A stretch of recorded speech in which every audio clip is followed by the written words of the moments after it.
Bom, pessoal, bom dia. Tá, hoje a gente, dando continuidade às aulas de comandos, nós vamos falar sobre a partida compensadora, tá? A gente vai falar um pouco sobre ela hoje, características, vantagens, desvantagens, como que é o funcionamento. E na semana que vem eu vou apresentar para você os diagramas de força, na próxima semana, diagrama de comando. Tudo explicando passo a passo como desenvolver cada um desses tipos de diagramas, tá?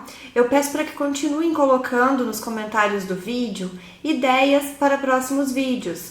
Assim que eu terminar essa sequência sobre comandos elétricos, eu vou dar início a outras matérias, tá? Então, a ideia inicial, pela quantidade de pedidos que está tendo, é assim que terminar comandos, botar uma aula sobre soft starter, inversor de frequência e já partir para CLP, tá?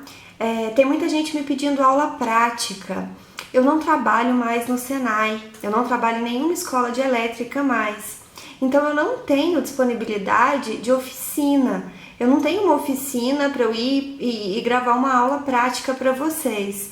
Então, no momento, a única disponibilidade que eu tenho é de distribuir para vocês o que eu tenho de conhecimento teórico, tá joia? Mas caso eu tenha uma oportunidade, pode deixar que eu monto para vocês umas aulas mais práticas sobre comandos, sim, tá joia? Então vamos à partida compensadora. Quando utilizamos, tá? É a primeira pergunta. A gente tem que saber diferenciar uma partida de um motor de outra para saber qual a aplicação que a gente dá para aquela partida. Ah, eu tenho um motor dessas características, ou eu tenho uma máquina de tais características. Qual das partidas eu vou utilizar?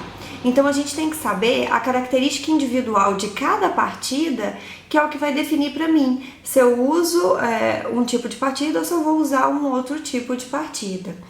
Então, como a partida compensadora também é um tipo de partida indireta, eu vou estar voltando e comparando com vocês, geralmente com a estrela triângulo, que foi a única partida indireta que a gente viu até agora, tá? Então, muitas das comparações que eu vou utilizar vai ser em cima da partida estrela triângulo. Então, para definir, quando a gente utiliza a partida compensadora? A partida compensadora, ela vai ser utilizada quando a gente precisa partir motores de grande porte. Lembra daquela limitação da partida estrela-triângulo? A gente só podia trabalhar com partida triângulo em motor até 5, 7 cavalos e meio no máximo, né? Então, se o motor for mais alto que isso, se eu tiver um motor de 20, de 30, de 50 CV, como que eu vou utilizar? Partida direta não é viável, porque a minha corrente de partida vai ser muito alta, né? Partida estrela-triângulo não vai ser viável, porque eu não posso utilizar essa partida para uma máquina com carga, e ela é até um valor limitado também, né, de potência. A partida direta também é limitada em potência. Então, uma boa opção aí, barata dentro de comandos, é a partida compensadora.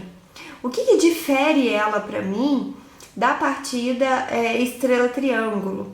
A grande desvantagem da partida estrela-triângulo é que a gente perde muito torque de motor na partida, tá? Muita força do motor na partida a gente perde quando a gente utiliza a partida estrela-triângulo. Então, a partida compensadora, a grande diferença entre as duas é que ela, além de reduzir, né, a corrente de partida bastante, ela não reduz tanto o torque de partida. O que é o torque? É a força. Então, se o motor parte com uma corrente mais baixa e um pouco mais de força na hora da partida, a gente consegue utilizar esse tipo de partida, a partida compensadora, para acionar motores com carga, motores que tenham peso desde o início do funcionamento, tá? O que faz isso, essa diferença? Primeiro ponto, qual que é a grande vantagem sobre a estrela triângulo? Lembra que o motor partia em estrela, daí alguns segundos, geralmente 15, como eu coloquei lá no exemplo, ele como estava para triângulo, ele tinha um intervalo de tempo ali em que o motor ficava um tempo sem receber. São milésimos de segundos, é muito rápido, mas o motor zerava a quantidade de tensão que recebia e só depois entrava a tensão para ele funcionar em triângulo. Então ele tinha um tempo de pausa ali que fazia com que eu tivesse um segundo pico de partida. A partida compensadora tem essa grande vantagem, tá? Ela não desliga na passagem.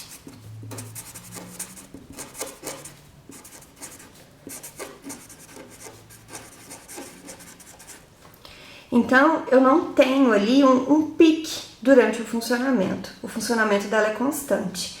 A gente vai partir ela com um valor mais baixo de tensão e depois só jogar um valor mais alto de tensão. Então, não existe mudança de fechamento na placa do motor. Para isso, a gente vai ter que utilizar um novo componente nessa partida. O novo componente que a gente vai usar é um autotransformador. O que é um autotransformador? Um autotransformador ele é um tipo de transformador que só tem um enrolamento. Então ele não apresenta primário e secundário não. Primário e secundário dele é feito dentro do mesmo enrolamento. E ele apresenta uma derivação, né? Uma, duas, três derivações, vai depender do tipo de transformador. E essas derivações eu vou chamar de TAPs. Então, o que são essas derivações ou TAPs? Vou representar aqui as bobinas de um autotransformador. Vou botar um trifásico aqui, porque a gente está fazendo partida de motor trifásico, tá? Como que é o funcionamento? Em cada bobina, a gente manda tensão total. Então, por exemplo, 220 volts de tensão total. Isso não vai acontecer só na primeira bobina ali não, eu vou colocar só na primeira para não ficar confuso na hora de fazer o desenho. Mas esses 220 são colocados em cada uma das 3 bobinas. E cada uma dessas bobinas tem uns TAPs, tem uns pontos com borne que eles pegam essa bobina minha em partes. Então, por exemplo, se daqui do início da minha bobina até aqui o final eu utilizar 80% da minha bobina, eu estou utilizando também 80% do meu valor de tensão aplicado. Então, eu estou aplicando 220 volts e aqui no meu TAP de 80%, eu vou estar tirando 176 volts de tensão. Se eu tiver um segundo TAP aqui, por exemplo, de 65%, significa que do ponto desse TAP até o final do transformador, eu estou utilizando 65% da bobina. Então, se a alimentação do transformador está sendo com 220, eu vou estar utilizando nesse 65% de 220, que vai dar aproximadamente 143 volts. Então, é assim que o meu autotransformador vai funcionar na partida desse motor. Eu vou mandar os 220 no autotransformador e vou retirar um valor de tensão reduzida. Essa tensão reduzida eu vou enviar para o motor. Como o motor está partindo com tensão reduzida, consequentemente ele vai partir com corrente reduzida. Vamos comparar o que acontecia lá na partida estrela-triângulo para a gente encontrar a vantagem, a grande vantagem da compensadora. Então, fazendo a comparação, vamos ver qual é a grande vantagem de colocar esse autotransformador na partida. Um exemplo. Se eu vou utilizar o TAP de 65%, o que quer dizer isso, TAP de 65%? Quer dizer que na partida eu vou ter um conjugado, uma força na partida desse motor de 42% da força total. Caso eu utilize um TAP de 80%, o que significa? Que eu tenho um conjugado de 64% do total. Então, a força do meu motor cai para 42% no TAP de 65% e a força cai para 64% no TAP de 80%. É uma queda elevada. Porém, se a gente comparar com a estrela-triângulo, na estrela-triângulo a gente tinha um conjugado de 33%. Então, mesmo o menor conjugado da partida compensadora é maior do que o conjugado que a partida estrela-triângulo me dá. Então, se eu preciso fazer partida de um motor com carga, eu preciso utilizar esse tipo de partida, tá? A única diferença é que na hora de comprar os componentes, né, a gente vai utilizar o autotransformador, então a gente vai ter um gasto um pouco mais elevado na hora da compra, só que caso seja necessário, caso seja o único tipo de partida que vai nos atender, né, é interessante fazer a compra desse autotransformador. Agora a gente vai passar para a parte do funcionamento, como que acontece o funcionamento da partida compensadora. Com relação ao funcionamento da partida compensadora, tá? Características dela, então. Ela vai ter uma corrente de partida reduzida, de acordo com o TAP que a gente utilizar no autotransformador. E a gente vai ter também um torque reduzido. Então, ele não tem a força de uma partida direta, mas a gente pode utilizar para motores de grande porte, tá? No início da partida, no início do funcionamento, a gente manda 100% da tensão da rede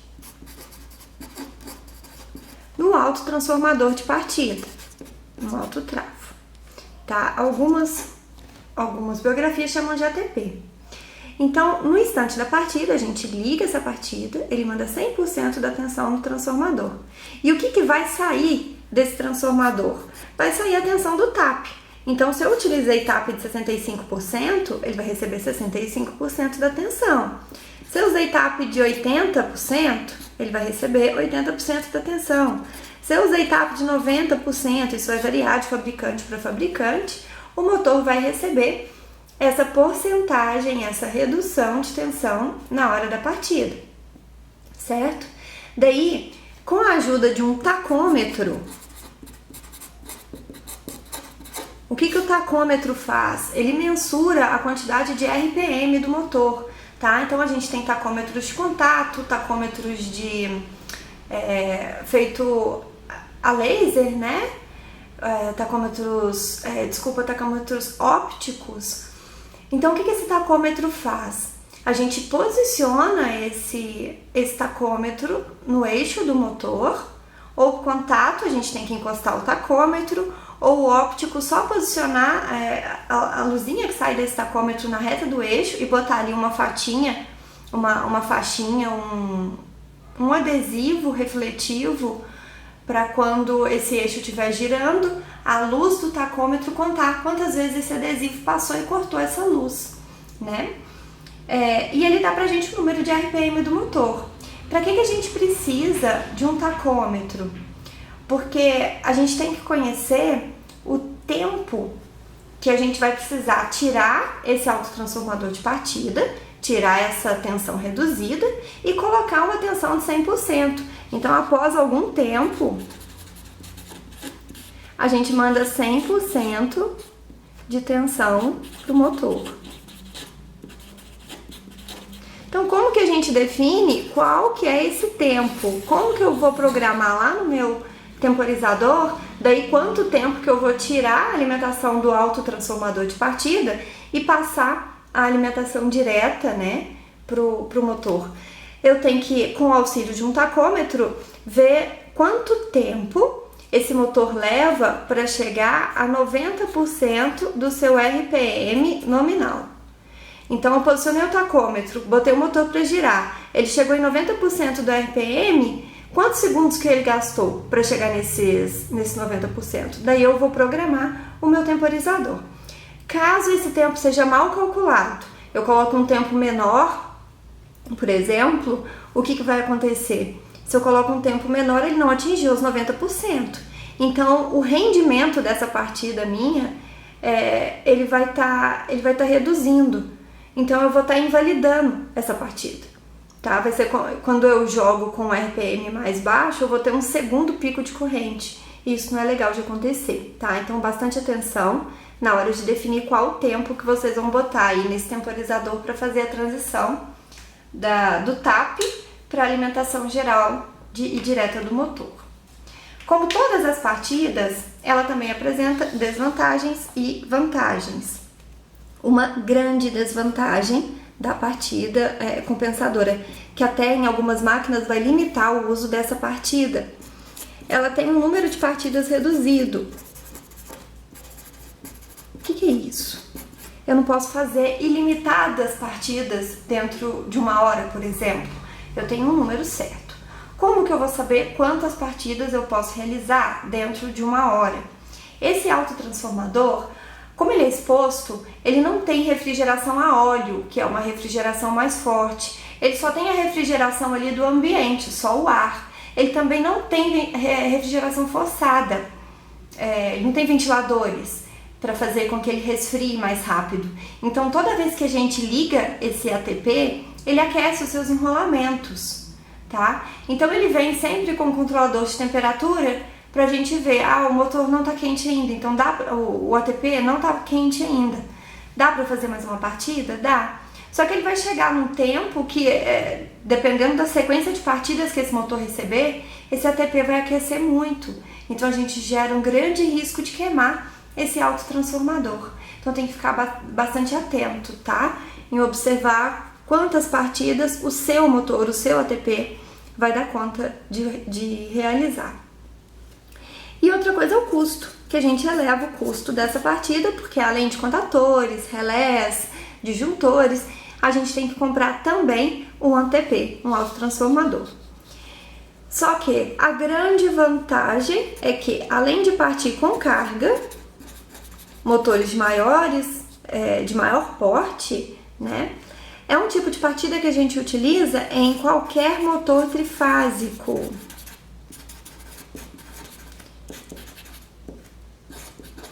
Lembra da partida estrela-triângulo, que a gente só poderia usar a partida estrela-triângulo para motores estrela-triângulo?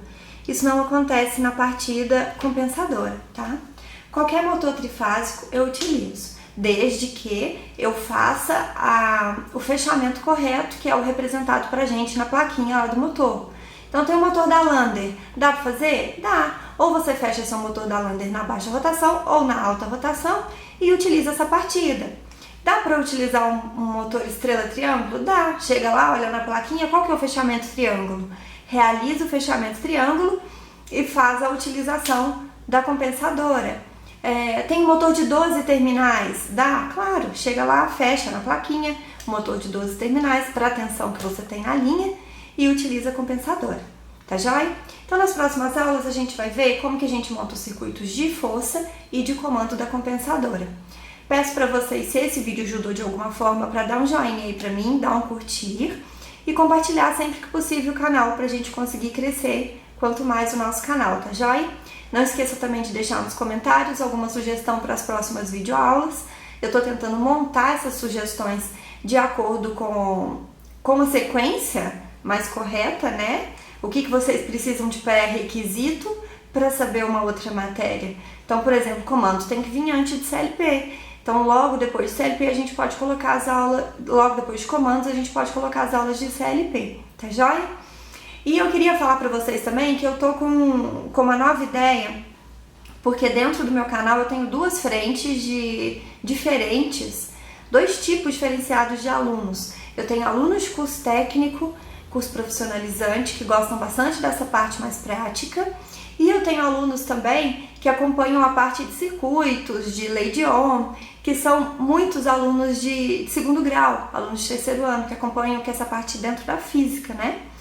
Então a minha ideia é a seguinte, toda quarta-feira liberar para vocês um vídeo de elétrica, e em algum outro dia da semana, eu tô pensando em qual dia ainda, vou montar aqui direitinho para ver como que vai ser mais fácil, liberar um livro ou um vídeo de física de terceiro ano, tá? Então, serão 2 vídeos por semana daqui a um tempinho.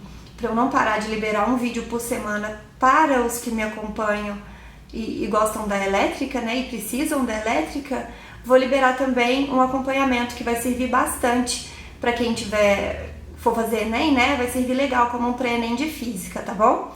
Então, deixem as ideias também sobre as matérias que vocês querem que sejam abordadas dentro de física de terceiro ano. Provavelmente vou liberar alguma coisa de física de primeiro e segundo também, mas inicialmente só física de terceiro ano, tá joia? Muito obrigada!